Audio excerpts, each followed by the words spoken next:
कलम India news के नए सेगमेंट में आपका स्वागत है। कलम इंडिया लोकसभा चुनाव को लेकर आप सभी के लिए आपके सांसद की पूरी जानकारी लेकर आया है। हम हर एक संसदीय सीट और उस सीट से जुड़े नेताओं और सांसदों का रिपोर्ट कार्ड आपके सामने पेश करेंगे और पार्टी किस नेता पर भरोसा जताएगी इस पर भी चर्चा करेंगे। आज बात पूर्वी चंपारण लोकसभा सीट की। 2008 में परिसीमन के बाद मोतिहारी से पूर्वी चंपारण लोकसभा सीट वजूद में आया। इस सीट पर तब से लगातार पूर्व केंद्रीय मंत्री रहे राधा मोहन सिंह का दबदबा रहा है। इस सीट के परिसीमन के बाद से वह 3 बार और उसके पहले 3 बार मतलब कुल 6 बार यहां से सांसद रहे हैं।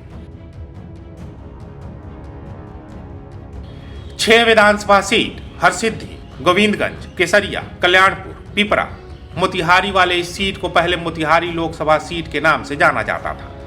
अब इसे पूर्वी चंपारण लोकसभा सीट कहा जाता है। यहां से बीजेपी के दिग्गज नेता राधा मोहन सिंह लगातार 3 बार से बीजेपी के टिकट पर लोकसभा पहुंचे हैं। यह वही पूर्वी चंपारण है जहां से अंग्रेजों के खिलाफ किसानों ने नील की खेती के विरोध में आंदोलन किया था और उसके बाद महात्मा गांधी के कदम यहां पड़े थे। लेकिन समय बदला है तो यहां की सियासत भी बदल रही है। 2024 में राधा मोहन सिंह की राहें आसान नहीं रहने वाली है। 1 सितंबर 1949 को जन्मे राधा मोहन सिंह 9वीं, 11वीं, 13वीं, 15वीं और 16वीं लोकसभा के सांसद निर्वाचित हुए हैं। 2024 के लिए एक बार फिर पार्टियां चुनाव की तैयारियों में जुट गई हैं। लेकिन पूर्वी चंपारण की समस्याओं की बात करें तो इसकी एक लंबी फहरिस्त है जिसका इतने सालों बाद भी समाधान नहीं हो पाया है। कई विधानसभा में बाढ़ की समस्याएं मुंह बाए खड़ी हैं। लोकसभा के अंतर्गत आने वाले कई चीनी मिल सालों से बंद हैं। सड़कों की हालत खस्ता है। शहर में जाम की समस्या है। इसके साथ ही कई मुद्दों का आज तक हल नहीं हो पाया। जिले के कई लोगों का कहना है कि पिछली बार पूर्वी चंपारण की जनता ने स्थानीय मुद्दों को अनदेखा कर वोट किया था। चुनाव में प्रधानमंत्री उम्मीदवार के तौर पर नरेंद्र मोदी की दमदार छवि को ध्यान में रखकर लोगों ने वोटिंग की थी और सर्जिकल स्ट्राइक, राष्ट्रवाद और आतंकवाद जैसे राष्ट्रीय महत्व के मुद्दों पर वोटिंग ने राधा मोहन सिंह को फायदा पहुंचाया था। लेकिन इस बार कई मुद्दे राधा मोहन सिंह के लिए गले की हड्डी बन सकते हैं। अब सवाल उठता है कि क्या बीजेपी इस बार राधा मोहन सिंह को चुनाव में टिकट देगी या नहीं। इस सवाल का जवाब आपको कुछ पॉइंट में समझाने की कोशिश करते हैं। बीजेपी को करीब से जानने वाले बताते हैं कि पार्टी इस बार उम्र का खास ख्याल रखने वाली है और ऐसे में मौजूदा सांसद जिनका जन्म 1955 के बाद हुआ है उन्हें ही 2024 में लोकसभा का टिकट दिया जाएगा। यानी 70+ के नेताओं को टिकट नहीं दिया जाएगा। परफेक्शन IAS, UPSE और BPSC फाउंडेशन क्लासेस के लिए समर्पित संस्थान। यहाँ आपको UPSE selected and interview appeared faculties द्वारा गाइड किया जाता है। Separate batches for Hindi and English medium. 65वीं और 64वीं BPSC एग्जाम में 69 और 107 रिजल्ट्स एवं 66वीं BPSC एग्जाम में 131 रिजल्ट्स हासिल किया है परफेक्शन IAS टीम ने। परफेक्शन IAS, कुमार टार, बोरिंग रोड, पटना। अगर यह नियम लागू हुआ तो बिहार के बीजेपी के कद्दावर नेता राधा मोहन सिंह का टिकट कट जाएगा। वहीं मोतिहारी मेयर के चुनाव में मिली हार भी बनेगी बड़ी वजह। बताया जा रहा है कि मोतिहारी नगर निकाय चुनाव में बीजेपी विधायक पवन जायसवाल का डंका बजा था, जिसकी वजह से मोतिहारी में एक नया गुणा भाग की शुरुआत हो गई थी। राधा मोहन सिंह ने चुनाव में प्रकाश अस्थाना के लिए चुनाव प्रचार किया और कहा जाता है कि प्रकाश अस्थाना के लिए राधा मोहन सिंह ने एड़ी चोटी का दम लगा दिया था। लेकिन उनके प्रत्याशी को हार का सामना करना पड़ा था, जिसके बाद राधा मोहन सिंह का कद घटा है। जातिगत समीकरणों के अलावा मोतिहारी में सबसे अहम भूमिका बंद पड़े हुए 3 चीनी मिल भी हैं। 2014 में प्रधानमंत्री मोदी ने यहाँ चुनावी सभा में कहा था कि अगले चुनाव में यहाँ आऊंगा तो यहाँ की चीनी मिल में बनी चीनी की चाय पीकर जाऊंगा। चीनी मिल तो नहीं शुरू हुए, लेकिन एक चीनी मिल की जमीन खरीदने का आरोप भी राधा मोहन सिंह के करीबियों पर लग रहा है। बिहार को ऊपर वाले ने अभूतपूर्व प्राकृतिक सुंदरता के भंडार से नवाजा है। बावजूद इसके यहाँ विकास की गति काफी धीमी है। पूर्वी चंपारण भी इससे अछूता नहीं है।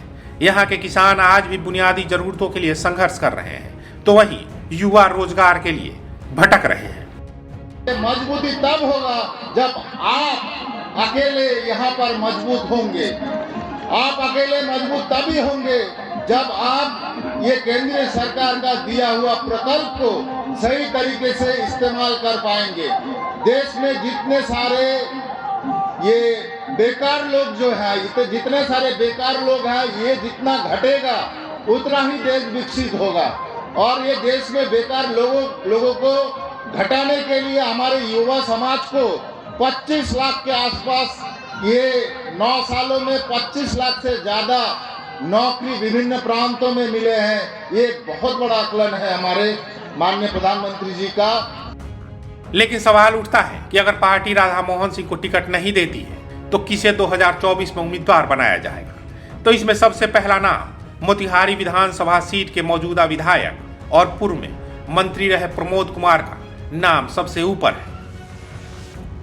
वहीं पवन जायसवाल का नाम भी चर्चा में है, जो उन्होंने राधा मोहन सिंह के खिलाफ अपनी मजबूत पकड़ को दर्शाकर यह साबित भी किया है। इस लोकसभा क्षेत्र में वोटरों की कुल संख्या 16 लाख से ज्यादा है। इसमें 9 लाख के करीब पुरुष मतदाता और 7 लाख से ज्यादा महिला मतदाता शामिल है। वहीं जातीय समीकरण की बात करें तो पूर्वी चंपारण में करीब 2.5 लाख वोटर भूमिहार हैं। वहीं इलाके में 1,65,000 से ज्यादा राजपूत है। यादव और मुस्लिम वोट मिलाकर 4 लाख से ज्यादा है। वहीं 4 लाख के करीब वैश्य मतदाता भी है। इंदिरा गांधी का परिवार, मुलायम सिंह का परिवार, लालू यादव का परिवार, ये परिवार मजबूत हुए और चीन ने सीमा और सेना को मजबूत किया। लेकिन 9 साल पहले जब नरेंद्र मोदी आया है, इसने भी सीमा पर सड़कों का जाल बिछाया है। अब हमारे घर के नौजवान 100 किलोमीटर अपना राशन पानी लेकर पैदल नहीं जाते हैं। अब अत्याधुनिक हथियार दिए गए हैं और उधर से गोली चलती है तो इधर से गोला चलाने का काम होता है। कुशवाहा का वोट लगभग 2.25 लाख है, जो चुनाव में जीत हार का फैसला करने के लिए अहम भूमिका में रहते हैं। हालांकि ऐसा नहीं है कि पूर्वी चंपारण लोकसभा में काम नहीं हुए। राधा मोहन सिंह के कार्यकाल में रेलवे स्टेशन का सौंदर्यीकरण, रेलवे लाइन का विद्युतीकरण, पिपरा कोठी को कृषि के तीर्थ क्षेत्र के रूप में विकसित करना, कोटवा में मदर डेयरी प्लांट की स्थापना, हरसिद्धि में गैस बॉटलिंग प्लांट की स्थापना, लेकिन जितने कार्य होने चाहिए थे उतने कार्य इलाके में नहीं हुए।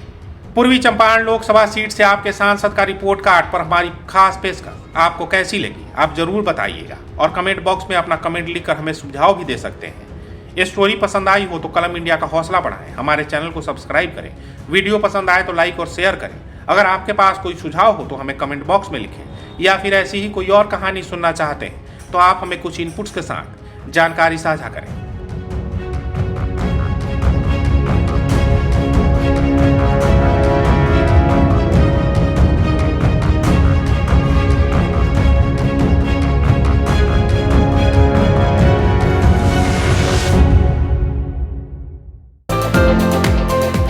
Physics bye IITian Rakesh Singh. IITG और नीट के लिए पटना में सबसे बेहतरीन संस्थान। यहाँ आपको बेहतरीन संसाधनों के बीच शानदार कोचिंग एक्सपीरियंस मिलेगा। 2021 में IITG में 27 और नीट में 32 बच्चों को सफलता मिली। 2022 में 27 बच्चे IITG और 43 बच्चे नीट में क्वालिफाई किया। 2023 में 32 बच्चों ने IITG में सफलता पाई। Kumar tower, boring road, Patna.